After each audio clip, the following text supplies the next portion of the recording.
ರಾಗ ಕಥೆಗಳಿಗೆ ಸ್ವಾಗತ. ಏಕಾದಶಿ ವ್ರತ.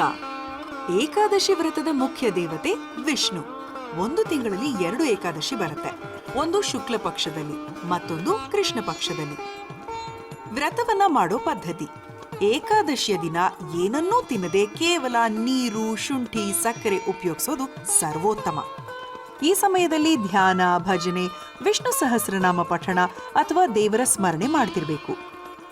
ಏನೂ ತಿನ್ನಲ್ಲ ಅಂತ ಹೊಟ್ಟೆಗೆ ಮಾತ್ರ ಏನೂ ತಿನ್ನದೆ ಮನಸ್ಸನ್ನ ಬೇರೆ ಕಡೆ, ಯೋಚನೆನ ಹೊರಗಡೆ ಪ್ರಪಂಚಕ್ಕೆ ಬಿಟ್ಟು ಉಪವಾಸ ಮಾಡಿದ್ರೆ ಆಗಲ್ಲ. ಇನ್ನು ವೈಜ್ಞಾನಿಕವಾಗಿ ಹಾಗೆ ಆರೋಗ್ಯದ ವಿಷಯ ಬಂದಾಗ 15 ದಿನಕ್ಕೆ ಒಮ್ಮೆ ಉಪವಾಸ ಮಾಡೋದ್ರಿಂದ ನಮಗೆ ದೇಹ ನಮ್ಮ ನಿಯಂತ್ರಣಕ್ಕೆ ಸಿಗುತ್ತೆ. ನಮಗೆ ತಾಳ್ಮೆ ಹೆಚ್ಚಾಗುತ್ತೆ. ರಕ್ತದೊತ್ತಡ, ರಕ್ತಹೀನತೆ, ಈ ರೀತಿ ಕಾಯಿಲೆಗಳು, ರೋಗ ರುಜಿನಗಳು ನಿವಾರಣೆ ಆಗುತ್ತೆ. ಈ 2 ಅಂಶ ಗಮನದಲ್ಲಿಟ್ಕೊಂಡು ಹಿರಿಯರು ಈ ವ್ರತ ಮಾಡ್ತಾ ಇದ್ರು.